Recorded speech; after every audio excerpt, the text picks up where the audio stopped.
Welcome to our Kickstarter. As we do continue on this Thursday morning, the rains are coming down on not only your car, your hair and your clothes, but the rain is coming down on a lot of other things, politically and democratically related. Now we're going to be deciphering the free and fair elections in Uganda's manuscript, but also we're going to be looking to Uganda's election process that is heating up with a lot of events that are unfolding just in this particular week. Of course, this is from the Kyagulanyi camp being raided by police or security operatives on Tuesday, to the NMG ban from the parliament precinct, and of course to the unopposed candidacy that is exciting NRM supporters, among other things. We're here to digest a lot, but before we digest a lot, all of you have been by now have been brought up to speed with what happened with the National Unity Platform, its presidential candidate, as well as the team that was in Lira for a campaign, a trail and a night raid that did not leave them the same. Over the course of the last 48 hours, there's been calls for the security and police, to be exact, to respond to this raid, and this is what they had to say in response. Police say violent provocation from the opposition National Unity Platform, NUP party supporters, is unbearable, and that they have as such intensified operations against this aggression across the country. Fellows have started even beating police officers, punching. Now, we can tolerate something, but not this. Because now this would show that actually we are weak. The revelation follows a police raid on a Lira-based hotel that was housing NUP leader Robert Kyagulanyi on Tuesday this week. According to police, the raid at Tembotre Courts was part of an ongoing crackdown on rising violence during campaigns, and that it targeted a suspect linked to an earlier attack on a police surveillance vehicle, registration number UBK 380, along the Lira-Alberton Highway. Police have now preferred robbery and malicious damage charges against 10 suspects whose case files are yet to be sanctioned by the Director of Public Prosecutions. They fabricated an accusation to create chaos, and now a case of malicious damage and robbery has been registered against the perpetrators, and very specific perpetrators. So 10 individuals have been arrested. They punctured the vehicle's tires with sharp metal objects, confiscated the car key, which uses, I think, a sensor and a chip, and stole, you can even imagine, 20 liters of diesel. Stole a bag of clothes belonging to one of the officers, and also went away with a laptop. Police say even though the campaign trails have generally been peaceful, NUP supporters keep attacking their officers. Addressing journalists at the Nagro head offices, Kituma cited 6 of such attacks reported across the country. In Busia, an officer was assaulted, and I can still give you the CRB, which is 1038 of 2025. As campaigns heat up ahead of the 2026 general polls, police have vowed to go after individual suspects. Restrain these foot soldiers who have turned the whole thing into belligerence and violence. The uncalled for provocation of police officers, which has now deteriorated to physical punching of officers. That one is a very, very dangerous direction. Juliet Naloga, NTV. All right, thank you so much, Juliet Naroga, for bringing us up to speed with how the police, Uganda police, has been responding to that particular incident. Joining me in studio is Councillor George Musisi from the National Unity Platform, also a candidate for Chira Municipality parliamentary seat. Good morning to you. Good morning, Priscilla. Good morning, the viewers. Pleasure to be here. Let's first understand the legalities of some of the comments that were made by the spokesperson for the Uganda police. In his statements, he said that the raids had to be at that particular hour of the day. One wonders, what are the legalities when it comes to police and it's conducting raids, and especially at given times in given locations? Well, first of all, we do agree that police has a mandate to investigate or arrest any people they reasonably suspect of having committed a crime. The question that the law mandates them is to use reasonable force. Secondly, police has all sorts of ways in which it can have people apprehended. It can even summon people, like we see many suspects, even in very high-profile cases like embezzlement of billions of shillings, summoned, and they go on their own free will. This is even very important where people are ascertainable, where the suspects are ascertainable, and where they have an organized group where you can even effect the service of that summons, like the NUP leadership. So the police spokesperson quotes a number of incidents. He quotes CRB numbers. Of course, CRB is just a person making a complaint. It's not evidence. Let us take the story that they are reasonably investigating a case of assault, of robbery, and maybe they suspect someone whom they say they know, like he says they are targeted, is part of the group. Why don't you inform the leadership of NUP? This is a presidential campaign, and I'm not saying that presidential campaigns people should be above the law, but there is an organized leadership where you can say we need so and so, and you apprehend them, or you even they can even deliver him. Coming to raid in the night, tear gassing people in their rooms, that certainly is not reasonable force. That is way and beyond what would be reasonably expected of a police which is carrying out an arrest. Indeed, like it so happened, the suspects they wanted were not possibly there because they didn't arrest anyone in the night, which reminds me of the similar raid that occurred at the party offices earlier this year, where they carried away a number of things, similar circumstances. Still, police released a statement saying we've carried away evidence, and up to date, no one has been charged, neither has any of those properties been returned or used in any court of law as evidence or exhibits, like they called them. So I want to imagine that police went out of the mandate of effecting an order arrest.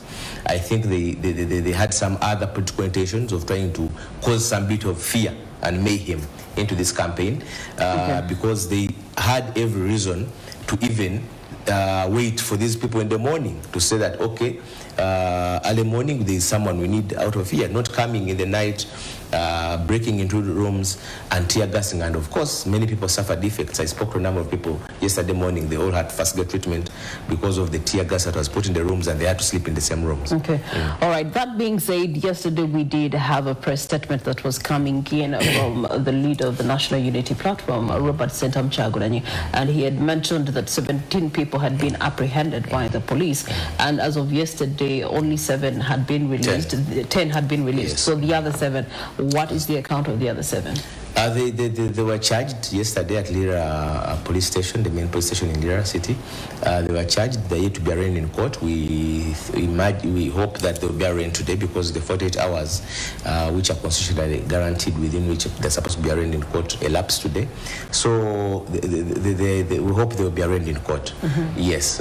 Okay. You also did make mention of the fact that the police could have been having ulterior motives as to why they chose to have this raid. You mentioned fear being one of them. What are the other ulterior motives that the party believes the police was having behind this? Of course, many times we see police doing what I can term as political policing. Many times police and other security agencies look at opponents or legitimate opposition to government as enemies of the state. They thus tend to look at them with lenses of a suspect, lenses of a criminal. That's why you see many times even legitimate party exercises like opening a party office, they're always met with some bit of resistance from the police. So I don't throw that aside, that indeed many people in the public, including some of us, have a bias that even if they have a claim, it may be political, given that the precedents they have set over time, there are very many issues where they have purported to be investigating a case, and then it turns out that actually they are doing politics. Secondly, if it's people attached to, associated with NUP who are lodging the complaints, they are never taken. Dan Magic, whose face was on the screen, was beaten, was assaulted by a senior police officer, the commander of that raid. It was captured on the camera. I would have thought that Mr. Rusoke would have interested himself to have a balanced position as well, to show that, okay, these people are assaulting police officers, but how about these police officers who are assaulting on camera?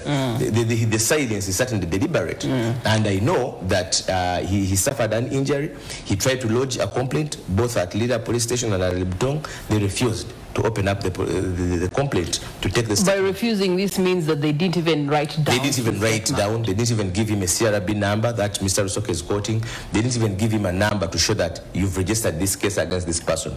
So it lends credence to people who think that indeed police many times does ordinary policing duties, but with political lenses. Okay, in that we have seen the National Unity Platform precinct having been raided. Now we're seeing the campaign trail also having the same kind of situation. Let's just speculate that there could be a third one somewhere cooking between now and the 15th of January. It begs the question, how is the National Unity Platform ensuring that the team that is working with the presidential candidate on this campaign trail remains secure and safe? Of course, we try as much as possible. Every morning, because I've been part of this particular trail, just as I was part of the previous trail, the team receives a briefing from the leader and tells them to cooperate, to listen to guidelines, to stay within the precincts of the law. And let us imagine that there is one or two isolated cases. The manner in which you, the security agents, try to enforce it will either give confidence to these people or not. So as a team, we can only do so much. We advise people that please restrict yourself within the precincts of the law. The challenge comes if it's the people supposed to enforce the law who instead break the law. Like the incident of the gentleman Muchibi. And it's not the first time. I remember we saw him assaulting other people in Busonju when our party presidential candidate was going to Mitiana on the way to Busonju near Jessa Farm. He's the same person who commanded. So how about incidents of where the people who are supposed to be the guarantors, the protectors, the enforcers of the law, instead be the one breaking the law? So for us as a team, the duty is to advise them and to caution them. And by and large, they always try, because the numbers that the presidential candidate always has, to imagine that after 4 weeks, Mr. Rusoke is mentioning 2 or 3 or 4 isolated incidents. It shows that by and large they have been on the better side of the law. Okay, all right. We are also in the know that as the party leadership, of course, you are in constant communication with the different other stakeholders to enable a smooth flow of this season for you. And it begs the question, what has been the voice of the Electoral Commission on the incident that happened so far? We've not had a formal communication from them. What we have done, actually, many of these incidents, we've always documented them, we've always filed them. And you would imagine that if you look at the constitutional mandate of the Electoral Commission, it's supposed to be in charge of all aspects of management of the election. Of course, I know that many times security rides roughshod over the Electoral Commission, like we saw in Kawempe North. Many times the actions they do are not within the control. However, we still think that the Electoral Commission, as the chief manager, as the arbiter of this election, its voice should be there prominently, should always speak out. In fact, I applaud the Minister of Internal Affairs, who spoke out yesterday and said, Mr. Gino Kayendo Tafire, and said IGP owes us an explanation. People should appreciate it, Priscilla, that a presidential election is not like any other event. A presidential election is a serious event, what happens once every 5 years, where people are seeking to elect the highest office in this country. We've bastardized our politics, that we've even treated presidential candidates like chicken thieves, like we saw in the last election. At least in this one, we've not had a presidential candidate being arrested. And I'm not saying that presidential candidates should be above the law, but there should be minimum cooperation and respect, especially from security agencies, towards people mindful that this is a presidential election. I hear many times police saying, you know, you're not supposed to go through a town or a busy area, but an election happens once in 5 years. How about people who work in town and they're supposed to receive the campaign message and they're supposed to make choices from candidates? Why do you restrict them? It's not an everyday event. In any case, in Kampala, we get disruptions every day for things which are NRM leaning. This week alone, I think on Monday, I was driving along Jinja Road from Chireka to Banda, and I found a huge convoy of NRM people, and indeed we were disrupted. They were not even having a presidential candidate. So just imagine if NUP was having a procession in the middle of town, and they would just tell them, no, your presidential candidate, it's supposed to be the other side. But and I think even the NRM people indeed have their freedom to move, to campaign. So we just call for security to treat all sides fairly, because this is a presidential election. It's a serious event. It should not be treated like any other concert in town. All right, Councillor George, we do hear you, but now we have stepped into the 5th week of presidential campaigns. By and large, we can't say that they've been largely peaceful. The only question that now lingers is with these small, could be isolated incidences that are happening. The Lira raid is one of them. What do they depict for the National Unity Platform as a player in this political space with the building up a political climate? Of course, a presidential election is a process. It's like a moving train. People tend to think that the election is 15th January. Even what is happening all the way from preparation of nominations to campaigns, it's all part of the election, because every process may have a bearing on the results. How? If you come and beat up or threaten or break into rooms or tear gas people in there, what effect is it sending to a team? The effect is trying to show that being part of this team is dangerous. You can always, we came from an election where at some point the entire team of over 100 people of our presidential candidate was apprehended and thrown into prison. So it's trying to show those signs of fear, to instigate fear.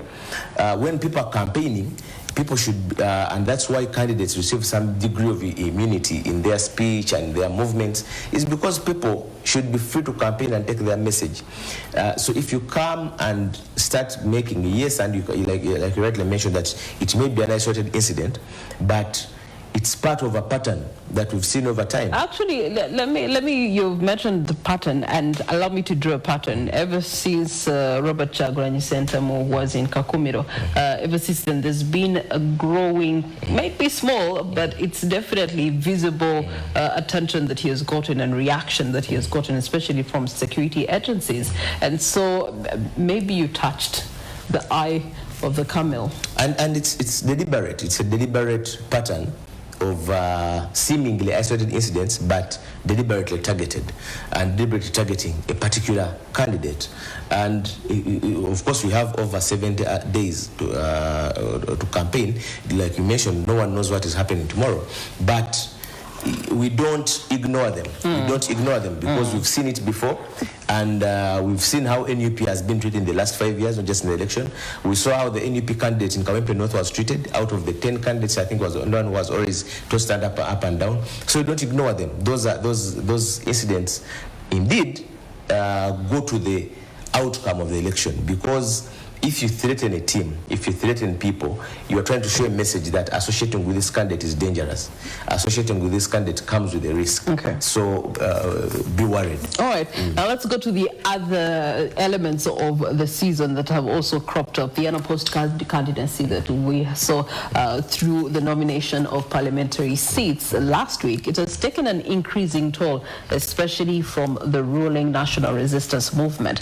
Does this depict weakness on the side of opposition? No, it doesn't. It doesn't at all. What does it depict? Every election, Priscilla, we've had people go through unopposed. In fact, some of them have had very limited impact even on the floor of Parliament. I remember the last election, there was an unopposed candidate from the Kochi area, Kochi-Rakai area. I think the constituency is called Wiyamba. So we've had, I think, Honorable Frank Tumebazi has been unopposed on about 2 occasions. I don't know, this time I think he's not. But we've had unopposed candidates.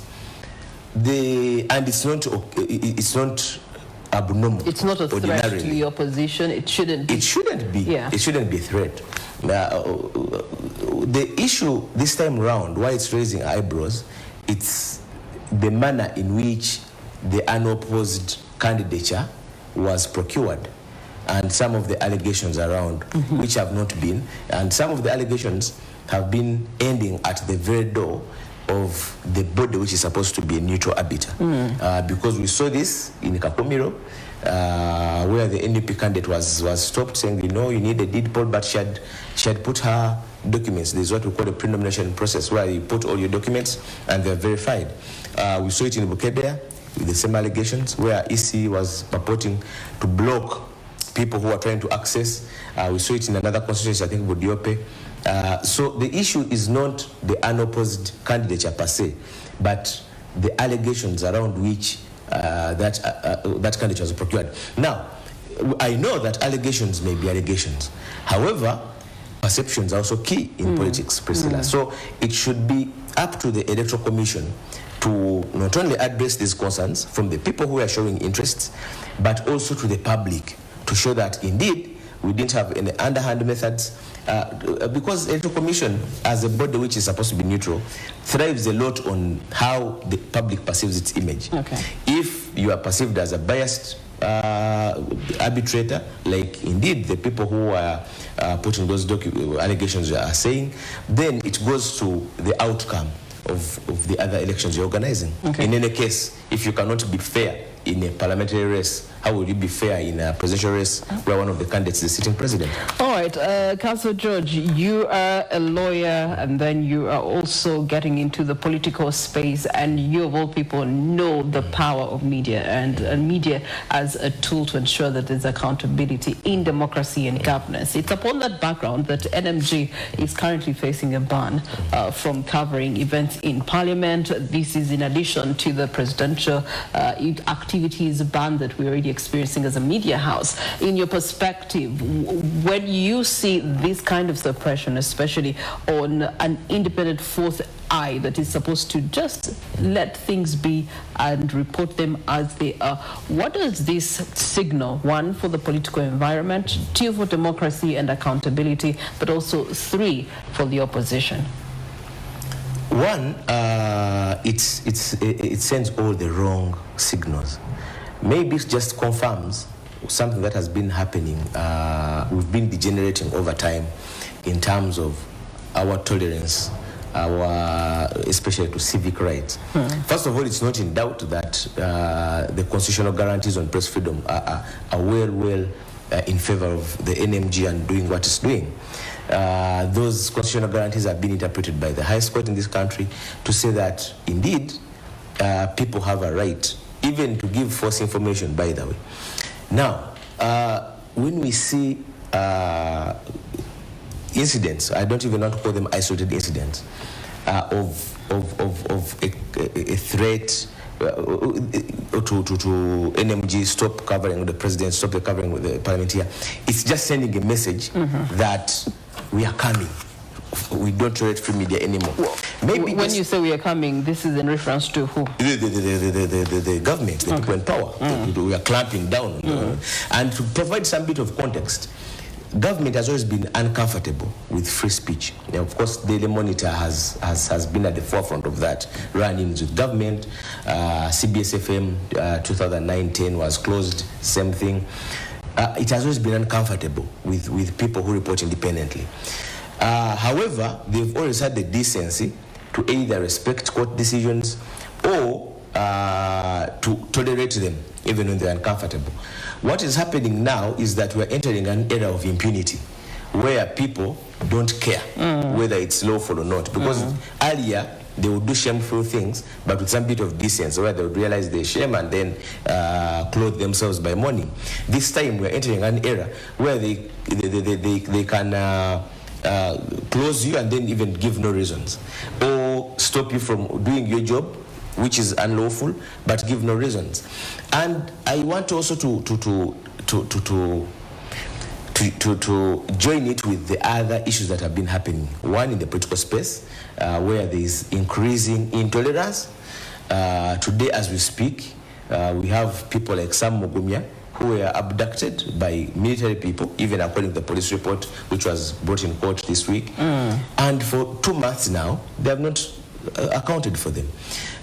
You join it with the civic space, where NGOs have almost been taken into silence. The NGOs which were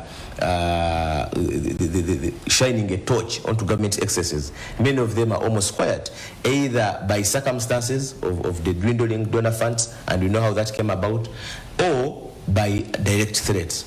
Even academic and professional associations' freedoms is also under threat. You know what is happening to Uganda Society.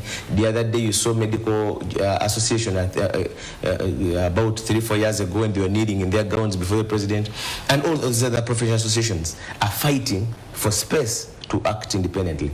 So the media, of course, the torch has always been on it, and there have been several threats to it. There's increase in self-censorship.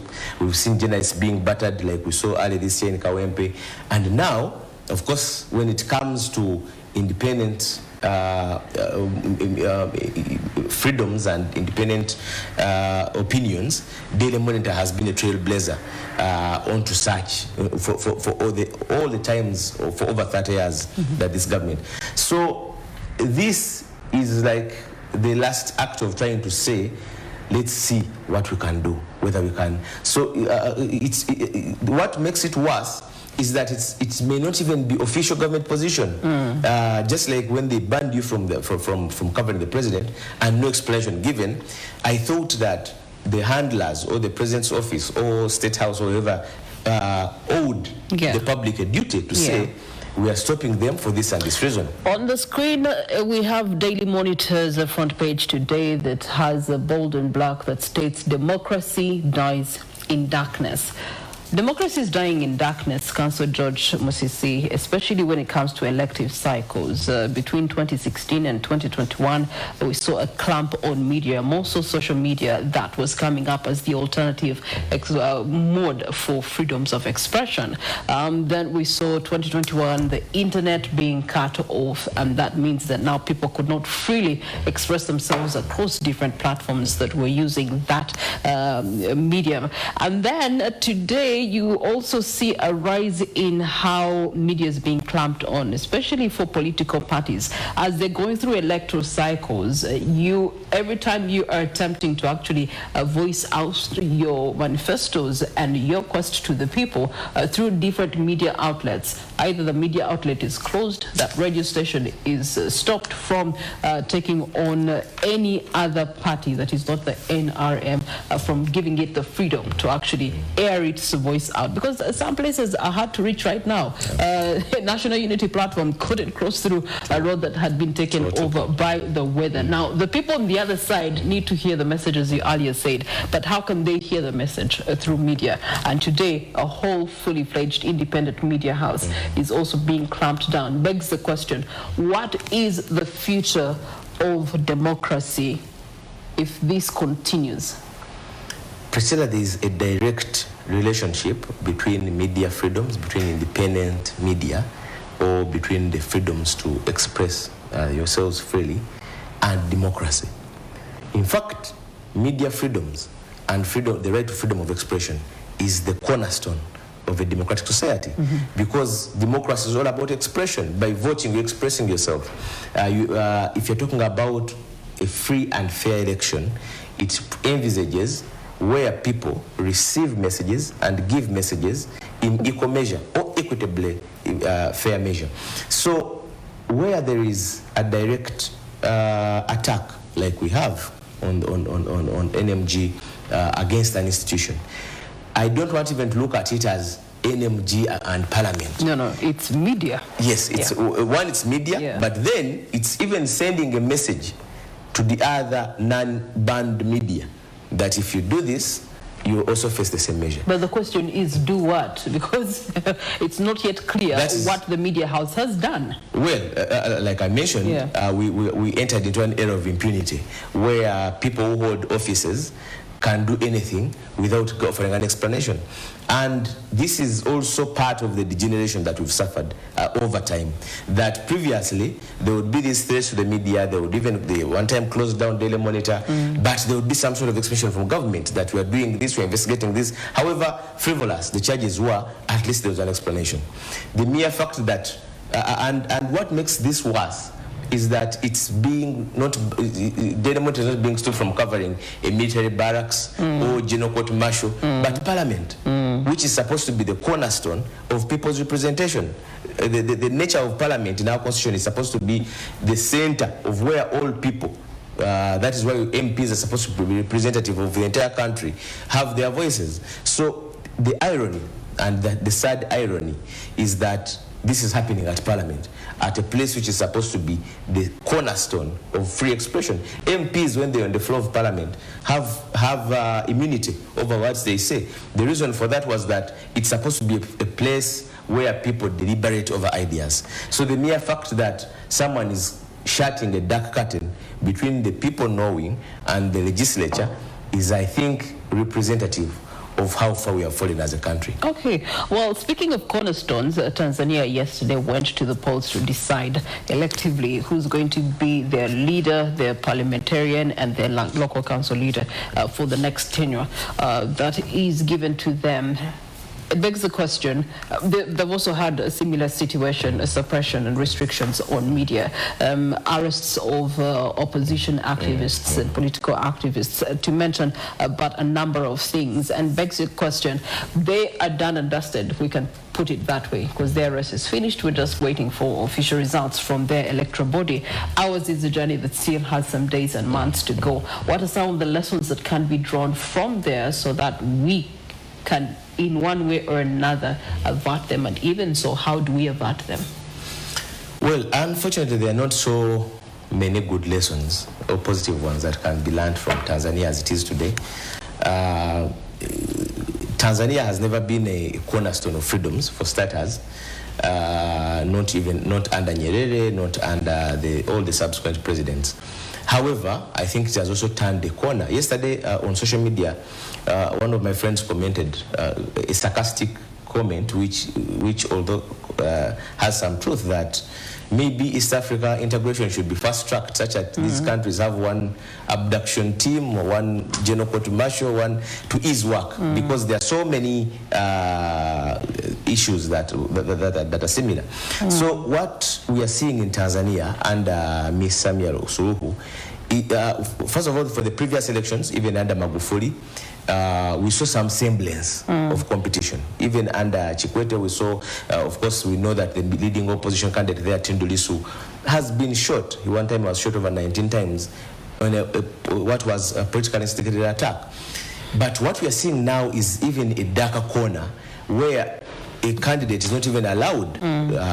We know that some of our, we've seen activists like my friend Agatha and Boniface Mwangi brutalized on the orders of the security agencies there, and there seemed to be no explanation from the state. We've seen people disappeared and without any explanation. So we've seen media houses indeed clamped down. So what we are seeing in Tanzania, what we are seeing in Uganda, what we are seeing to an extent in Kenya, are glimpses of people who want to do the same thing, sometimes using different methods. And that's why I'm saying that from Madame Samia Suluhu, I don't think they're even waiting for the results. It's like she was competing against herself. There are not so many positive things to learn from there. Okay. All right. Before we let you go, we also want to look into your race for the Chira municipality seat. I know that the incumbent has been a very strong founded figure for Chira and its people. Begs the question, how do you intend to navigate this campaign season that's picking up for you on the 10th of November? Well, how do I intend to navigate is that we are taking our message to the people, and it's a message of competence, it's a message of fresh energy, it's a message we are offering a fresh message altogether. I don't want to be boxed into a narrative of running against an individual. What happens is that when you go into a contest, you take note of all the opponents' issues, and then you also package your message differently. What's your message to the people of Chira municipality? Of course, I'm running under the National Unity Platform, and when you're running under the party, the first stronger part of the message is what the party is offering, what the party's message is. That is why I don't think that independent people running under a party ticket should not necessarily have a manifesto. What you do is that you pluck out what are the peculiar issues of that constituency that resonate with your party message. Okay. However, like I said, we are offering fresh energy, and we are moving away from rhetoric to real representation. Okay, your closing remarks, Councillor George. I think we're in a political season where security agencies, where people who are in positions of authority have a duty to either enhance this democracy that we think is filtering, or to destroy it completely. And I think they should take note that countries change their course or are damaged as a result of decisions. And I hope that all decision makers can be mindful when they make those decisions. All right, thank you so much, Councillor George Musisi, who is standing on the parliamentary seat with the National Unity Platform, hoping to take on Chira municipality. That is in January. The race is getting tighter and tighter. But there was a race that introduced us to all of this, and that was the NRM race for the SEC positions, with now the new leadership in full gear, especially when it comes to mobilizing